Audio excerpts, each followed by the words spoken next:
and welcome from Webb Middle School Physical Education Department. On behalf of myself, Mr. Young, Mr. Hinkhouse, and Mr. Rath, what we would like to do today is spend a little bit of time showing you some exercises to hopefully fill in a little bit of the time. During this time, during the coronavirus, we hope that your families are in good health and in good spirits. As everybody knows, doing a little bit of exercise can sometimes help you relieve that stress if things aren't going good. But we'd like to share some activities with you that you can put into a circuit today. So we will get to business here with Mr. Hinkhouse starting out. What we're going to do is go over some upper body activities, lower body activities, core activities, and then some cardiovascular activities that you will put together, and we'll show you how to do that at the end to get into a circuit training activity and exercises. Okay, our first upper body activity we're going to be doing is push-ups. Okay, for this, Mr. Hinkhouse is going to get in a plank position.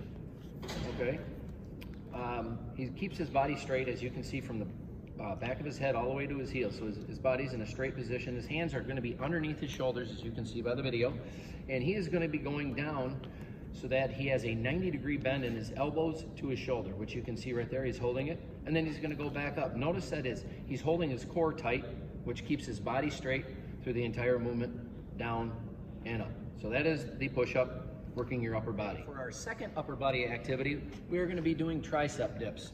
All you need at home for this is a chair. Okay, for this, Mr. Hinkhouse, as you can see, is sitting on the chair. He's going to put his hands next to his buttocks, and as you can see, his hands are facing forward. He is then going to slide his butt off of the chair. Now notice he's keeping his upper body very close to the chair. If you go too far away, you're putting unnecessary pressure on your shoulders or your deltoids, and you don't want to do that. Now, for the first few repetitions here, he is going to have his shoes, his feet underneath his knees. This is going to be a modified tricep dip. He's going to go down to a right angle, so his shoulders are even with his elbows, which he is doing, as you can see.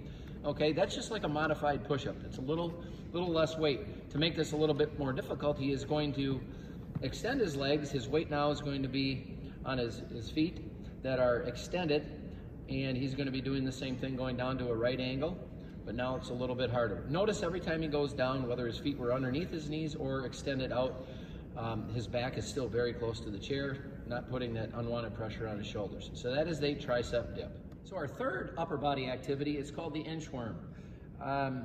This actual movement is going to focus on working a few more muscles, your delts, your lats, your glutes, and your entire core. Now what Mr. Hinkhouse here is going to do is he's standing tall, his feet shoulder width apart. He is going to slowly go down and extend his hands out. That's why they call it the inchworm. He's going slow to an extended push-up position, and then he's going to be sagging like a seal. He's going to get a stretch in there, and then he's going to walk his hands back up. Okay, the key to doing this is going slow. You don't want to go fast. Okay, now to add a little bit more to this, where it's a little bit more difficult, what he's going to do is walk back out, this time do a push-up, and then walk on back. That is called the inchworm, and that is our third upper body activity. All right, for our first lower body activity, what we're going to be doing is single leg kickbacks. For this, as you can see, Mr. Hinkhouse is starting with his hands directly underneath his shoulders and his knees directly underneath his hips. For this, what he's going to be doing is lifting his right leg up into the air and then back down. And you can see he's actually bringing it in a little bit further than underneath his hips, closer to his ab area or his chest, and then extending his leg fully out. So it's a full extension. This is going to be working his glutes. After doing 5 repetitions, he's then going to switch to his left leg, do those 5 repetitions, and if time permits, or you're going for a higher number, then he would switch back to the right side. For our second lower body activity, we are going to be doing squats. Now for this, Mr. Hinkhouse is standing with his feet a little wider than shoulder width. His toes are slightly out. Now, for this, what he's going to do is he's going to put his hands on his hips. Okay, he is going to keep his head up. He's going to keep a straight back. Now he's going to be squatting down and keeping his head up, which will keep his chest up, and his back is straight to a sitting position. Notice he's not bending over at his lower back. Okay, his back is staying straight. He's going down to a sitting position and back up. He's doing this very slowly and controlled. Mr. Hinkhouse, show them bending at your back, which is incorrect. See, now he's bending forward. That is incorrect. That's how you're going to have a back injury. So again, One last good rep. His head is up, his back is straight to a sitting position, and back up. For our third lower body activity, we are going to be doing side step squats. For this, Mr. Hinkhouse is standing shoulder width apart, maybe a little bit wider with his toes out as well. Posture is straight up. Now, what he's going to be doing is he will be stepping to his right. Okay, he's going to do that. Now, notice his hands are coming out to offset the balance, okay, because he still wants to keep his butt back, so his knee, as when he was doing the squat, does not go past his toe. Okay, so he's going to keep doing that. Hands come off so his butt can go back to offset the weight. That is the side step squat. For our last lower body exercise, we are going to be demonstrating the reverse lunge. For this, Mr. Hinkhouse will stand with his feet shoulder width apart. Okay, now when he does this, he is in an upright position. He is going to be stepping backwards. Okay, now notice the weight is on the right ball of his foot. Okay, and he's going to switch. And if you'll notice, his knee is going about even with his toe. It is not going to go past his toe. If you want to even take a little bit of wider stride back, now you can see his knee is directly above his ankle, or very close to it. Okay, for all these lower body exercises, you notice he's been very controlled, going slowly. You're going to get so much more out of that. And again, his hands are in front to help offset some balance. That'll make the activity a little bit easier. Okay, for our first core ab activity, we are going to be doing a plank, a basic plank. So for this, Mr. Hinkhouse, you can see his hands are underneath his shoulders.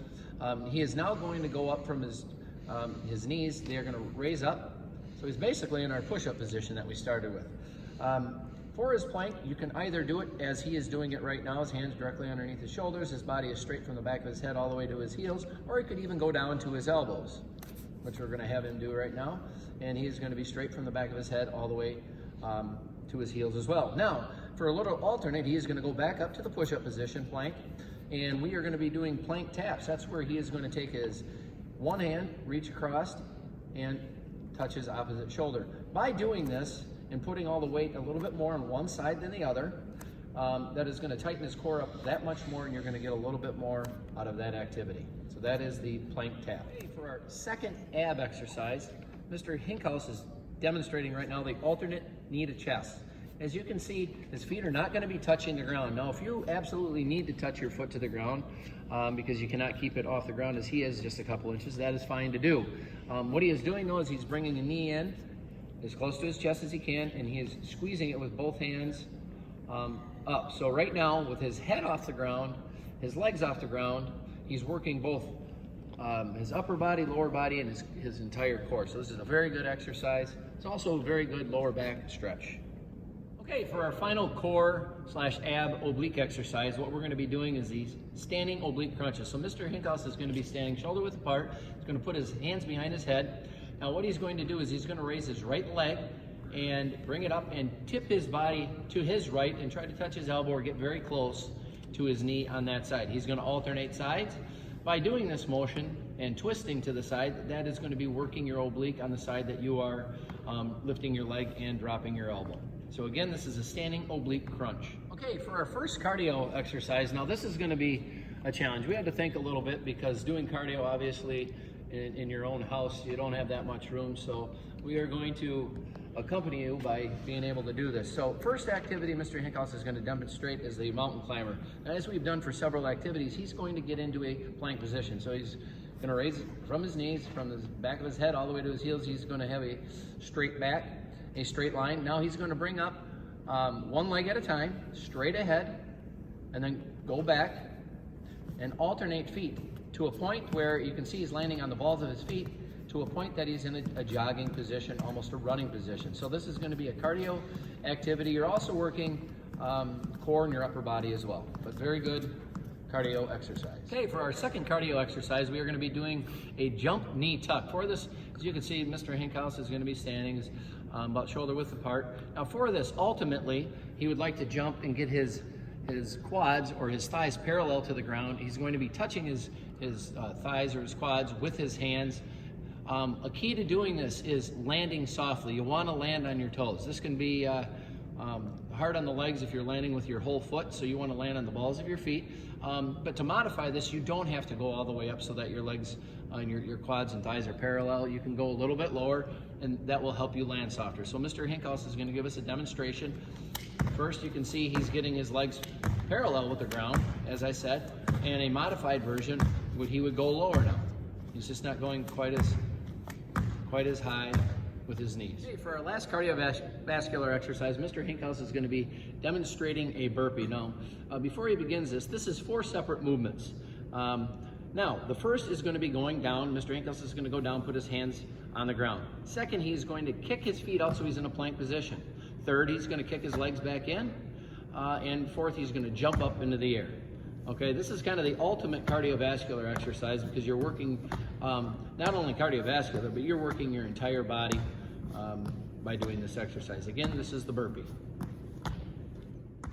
Okay, so in closing, we have demonstrated upper body, lower body, core exercises, and cardiovascular exercises. What you need to do now with this is you are able to pick some of these exercises. One, maybe upper body, one lower, one core, one cardiovascular, or 2, 3. We even demonstrated 4 of a couple of them. So you can pick as many as you would like of each. And let's say I pick 2 upper body, 2 lower body, 2 core or ab exercises, and 2 cardiovascular. What I can do then is put them in an order where I do maybe 1 upper body, 1 lower, 1 ab or core, and 1 cardiovascular, and then do the second set of exercises that I've chose. I can do them for a set period of time, or I can do them for a certain number of repetitions. Let's say I go for 25 seconds. I do each of them 4. I go through all 8 exercises, and then what I can do is I can go again, okay? So I created the circuit by having all 8 exercises, and now I'm gonna go through them 2 times, or I could even go 3 times, 4 times, 5 times, depending on, obviously, your endurance level, where you're at, how much you've been doing this. But I can guarantee you by the way we've created this, you're going to be working your entire body. You're going to get a very good workout. Or you can do maybe pick, as I said, a certain number of reps. I'm going to do, 10 push-ups. I might do 10 tricep dips for upper body. For a core, I might, do something again for a certain number of reps. When I get to the inchworm, which we talked about for an upper body activity, that's going to be an upper body activity that you go a little bit slower. You're not going to get as many reps. As you saw Mr. Hinkhouse do the mountain climbers, you might get, say, I'm going to do 50 or 100 repetitions because you go a lot faster. So you're going to kind of need to see where your body's at and whether you want to pick a time or a certain number of repetitions, and you can put together your own circuit. And we're going to give you an example that we're going to show after this video on kind of how to put that together, just so you have kind of a hard copy.